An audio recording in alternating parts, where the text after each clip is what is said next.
Hi hello everyone welcome to ఉద్యోగ అన్వేషణ సమాచారం యూట్యూబ్ ఛానల్. ఈరోజు మనం వివిధ దినపత్రికల్లో వచ్చినటువంటి ముఖ్యమైన విద్య మరియు ఉద్యోగ మరియు కరెంట్ అఫైర్స్, జాతీయ అంతర్జాతీయ కరెంట్ అఫైర్స్ అయితే డిస్కస్ చేద్దాం. సో ఆలస్యం చేయకుండా టాపిక్లోకి వెళ్ళే ముందు ఇంకా మన ఛానల్ని ఎవరైనా సబ్స్క్రైబ్ చేసుకోకపోతే ప్లీజ్ సబ్స్క్రైబ్ చేయండి. అదేవిధంగా వీడియోకి అయితే ఒక లైక్ ఇచ్చి సపోర్ట్ చేయండి.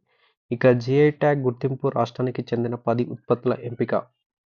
మనకు రానున్న పరీక్షల్లో కానీ జిఐ ట్యాగ్ నుంచి తప్పకుండా క్వశ్చన్ వస్తుందండి. జిఐ ట్యాగ్ లేకుండా ఏ క్వశ్చన్ పేపర్ కూడా ఉండదు.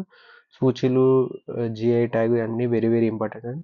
సో దానికి సంబంధించి ఇప్పుడు మనకు కరెంట్ అఫైర్స్లో బాగా ఇక్కడ చూసుకున్నట్లయితే భౌగోళిక గుర్తింపు కోసం దరఖాస్తు చేసేందుకు రాష్ట్రానికి చెందిన మరో 10 ఉత్పత్తులను ఎంపిక చేశారు. వీటిలో హైదరాబాద్ ముత్యాలు, మెదక్ బాతిక్ పెయింటింగ్స్, నారాయణపేట నుంచి ఆభరణాలు, నల్గొండ నుంచి బాంజారా ఇడిల్ క్రాఫ్ట్స్, బాంజారా ట్రైబల్ జ్యువెలరీ, కొండా లక్ష్మణ్ బాపూజీ హార్టికల్చర్ యూనివర్సిటీ నుంచి సీతాఫలం, అదేవిధంగా నల్గొండ నుంచి పక్లింగ్ మెలాన్, అదేవిధంగా అనబ్షాహి ద్రాక్ష, ఖమ్మం మిర్చి, ఆర్మూర్ పసుపు ఉన్నాయి. అయితే గతంలో controller general of patents, designs and trade మార్క్స్కు పంపిన వరంగల్ చాపాట మిర్చి 2025 ఏప్రిల్లో గుర్తింపు లభించే అవకాశం ఉన్నది.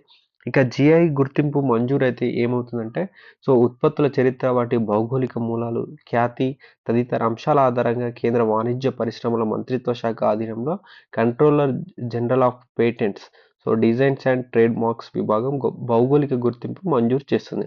సో ఇప్పటి వరకు దేశవ్యాప్తంగా వచ్చేసి మనకు 1408 ఉత్పత్తులకు జిఐ ట్యాగ్ దరఖాస్తు చేసుకోగా అందులో 658 ఉత్పత్తులకు అయితే గుర్తింపు అయితే లభించింది. ఇక మరి జిఐ ట్యాగ్ తోటి ఉపయోగాలు ఏంటి అని చూసుకున్నట్లయితే, ఒకసారి ఆ ఉత్పత్తికి బయోగ్రాఫికల్ ఇండికేషన్ ట్యాగ్ వస్తే దానికి ఒక ప్రత్యేకమైన గుర్తింపు ఉంటుంది, విలువ ఉంటుంది. సో కళాశాలలకు ప్రపంచవ్యాప్తంగా గుర్తింపు లభిస్తుంది. సో ఆర్థిక ప్రయోజనాలు కనుక చూసుకున్నట్లయితే జిఐ ట్యాగ్ ఉన్న ఉత్పత్తులు అవి గుర్తించిన నాణ్యత ప్రామాణిక ఆధారంగా ఎప్పటికప్పుడు వాటి ధరలన్నీ పెరుగుతాయి. అదేవిధంగా చూసుకున్నట్లయితే ఉత్పత్తి కీర్తిని పెంచడంతో పాటు కొత్త మార్కెట్లకు యాక్సెస్ లభిస్తుంది. ఇక మేధో సంపత్తి రక్షణ విషయానికి వస్తే రైతులు, చేతివృత్తి కళాకారులు, ఇతర ఉత్పత్తిదారులు ఆర్థిక అవకాశాలను మెరుగుపరిచేందుకు, వారి సాంప్రదాయ పరిజ్ఞానాన్ని రక్షించడానికి, సాంస్కృతిక వారసత్వాన్ని ప్రోత్సహించేందుకు విశేషంగా కృషి చేస్తుంది. సాంస్కృతిక గుర్తింపు జిఐ ట్యాగ్ కలిగిన ఉత్పత్తులను ప్రత్యేక సాంస్కృతిక, చారిత్రక ప్రాముఖ్యతను ప్రోత్సహిస్తూ పర్యాటక రంగాన్ని విశేషంగా ఆకర్షిస్తుంది. జిఐ ట్యాగ్ కలిగిన ఉత్పత్తులు చట్టపరమైన రక్షణ లభించడంతో పాటు ఉత్పత్తి పేరు, అనుకరణ, నకిలీవి తయారు చేయకుండా రక్షణ పొందుతాయి. కేవలం ఆ జియో ట్యాగింగ్ పొందిన ప్రాంతం నుంచి మాత్రమే నిజమైన ఉత్పత్తులు విక్రయించుకోవడానికి అనుమతి ఉంటుంది. ఇక విజ్ఞాన పరిరక్షణలో భాగంగా ఉత్పత్తులు తయారు చేసే సాంప్రదాయ పద్ధతులు, సాంకేతికత, వాటి వారసత్వం, హస్తకళను రక్షించేందుకు దోహదం చేస్తుంది. సో అదేవిధంగా చూసుకున్నట్లయితే నేటి నుంచి అయితే టెట్ పరీక్షలు ఉండనున్నాయి. సో టెట్ పరీక్షలకు సంబంధించి అయితే ఇక్కడ మనకు కంప్యూటర్ బేస్డ్ పరీక్ష అండి. ఇక గురువారం నుంచి పరీక్షలు ప్రారంభమవుతున్నాయి. ఈ నెల 20వ తేదీ వరకు కొనసాగుతాయి. దీనికి సంబంధించిన ఏర్పాట్లను అధికారులు ఇప్పటికే పూర్తి చేయడం అయితే జరుగుతుంది. ఒక సెషన్ 1 పరీక్ష ఉదయం 9 గంటల నుంచి 11 గంటల వరకు, రెండవ సెషన్ వచ్చేసి 2 గంటల నుంచి 4:30 వరకు జరుగుతుంది. ఇక మొత్తం అభ్యర్థులు వచ్చేసి 2 పేపర్లకు కలిపి 2,75,753 మంది. అందులో పేపర్ 1కు 94,327, పేపర్ 2కు 1,81,426 అయితే మనకు 17 జిల్లాల్లో 92 పరీక్ష కేంద్రాల్లో ఆన్లైన్ ద్వారా ఎగ్జామ్ ఉంటుంది. మార్నింగ్ 8:30 లోపు ఉండాలి. ఆఫ్టర్నూన్ వచ్చేసి 1:30 లోపు పరీక్ష కేంద్రంలో ఉండాలి. ఇక డిఎస్సిలో మాకు ఛాన్స్ ఇవ్వండి, Telugu varsity MA, MPa students తమ కోర్సులకు పూర్తి గుర్తింపు ఇవ్వాలని డిమాండ్ సీఎం రేవంత్ రెడ్డికి అయితే లేఖ రాయడం జరిగింది. ఇక గురుకుల పాఠశాలలో మ్యూజిక్ టీచర్గా అవకాశం కల్పించినట్లే డిఎస్సిలోనూ తమకు అవకాశం కల్పించాలని Telugu university MA, MPa folk arts and theatre arts and music dance విద్యార్థులు బుధవారం సీఎం రేవంత్ రెడ్డి గారికి అయితే లేఖ రాయడం జరిగింది.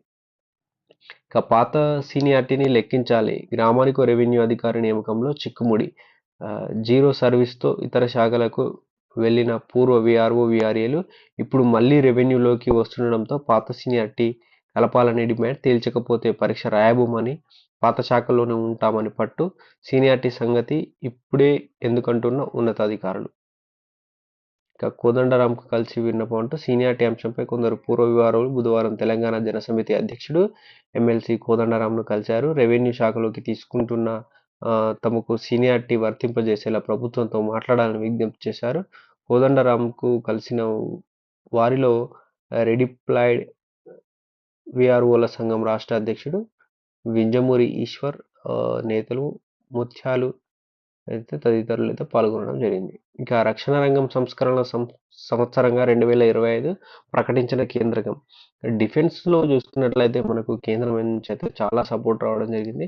స్టాక్ మార్కెట్లో చూసుకున్నట్లయితే డిఫెన్స్ సంబంధించి స్టాక్స్ అయితే రోజు రోజుకి వాటికి అయితే ప్రాఫిట్లో అయితే వెళ్ళడం జరుగుతుంది. సో పెట్టుబడులు కూడా మనకు ఎఫ్ఐఎస్ నుంచి కూడా రావడం జరుగుతుంది. ఇక భారత సైన్యాన్ని అత్యాధునిక సాంకేతిక పోరాట శక్తిగా తీర్చిదిద్దాలన్న లక్ష్యంతో 2025లో రక్షణ రంగంలో కీలక సంస్కరణలు తీసుకున్నట్లు కేంద్రం ప్రకటించింది. త్రివిధ దళాల మధ్య సయోధ్య పెంచేందుకు మరికొన్ని సమీకృత థియేటర్ కమాండ్ల ఏర్పాటు దిశగా సంస్కరణలు జరుగుతున్నట్లు రక్షణ శాఖ ఒక ప్రకటనలో తెలిపింది. భవిష్యత్తులో జరిగే ఆపరేషన్ల అవసరాలకు తగినట్లుగా దళాల మధ్య సమన్వయం, సహకారం పెంపొందేందుకు లక్ష్యంగా సంస్కరణలు తీసుకురానున్నట్లు రక్షణ శాఖ తెలిపింది. ఇక యుద్ధ అవసరాలకు తగినట్లు వెంటనే ఆయుధాలను సమకూర్చుకోవడం, అభివృద్ధి చేయడానికి వీలుగా కీలకమైన పలు ఆయుధ కొనుగోళ్ల ప్రక్రియను సరళీకరించాలని రక్షణ శాఖ నిర్ణయం తీసుకుంటుంది. 21వ శతాబ్దంలో 20 సవాళ్లు, సన్నద్ధతలు ఈ సంస్కరణలను గట్టి పునాదులు వేస్తాయని కేంద్ర రక్షణ శాఖ మంత్రి రాజ్నాథ్ సింగ్ అయితే పేర్కొన్నారు. కొత్త ఏడాదిలో సైబర్ స్పేస్, కృత్రిమ మీద, machine learning, hypersonic robotics రంగాలపై దృష్టి సారించినట్లు వెల్లడించడం జరిగింది. ఇక ఆయుధ దళాల ఆధునీకరణ ప్రయాణంలో సంస్కరణలకు ఏడాది ముందడుగు అని చెప్పేసి చెప్పడం అయితే జరిగింది. ఇక 1901 తర్వాత 2024లోనే అత్యధిక ఉష్ణోగ్రతలు నమోదయ్యాయి అంటూ అయితే ఇక్కడ మనకు ప్రధాన వార్త రావడం జరిగింది. ఇక 2024లో 0.90°C అధికంగా నమోదైందని ఐఎండీ వివరించింది. ఇప్పటి వరకు అత్యధిక వేడి సంవత్సరంగా 2016 ఉంది. సో ఆ రికార్డుని అయితే 2024 అయితే బ్రేక్ చేసింది. ఇక పారిశ్రామిక యుగం ముందున్న ఉష్ణోగ్రతలు సగటు కన్నా 1.5°C అధికంగా నమోదైన తొలి ఏడాదిగా నిలిచింది. 2024లో సగటు 41 రోజులు అదనంగా అధిక ఉష్ణోగ్రతలు నమోదయ్యాయని World Weather Attribution and Climate Central సంస్థల శాస్త్రవేత్తలు అయితే పేర్కొన్నారు. ఇవ్వండి ఈరోజు అప్డేట్స్ అండి. So thank you for watching the video.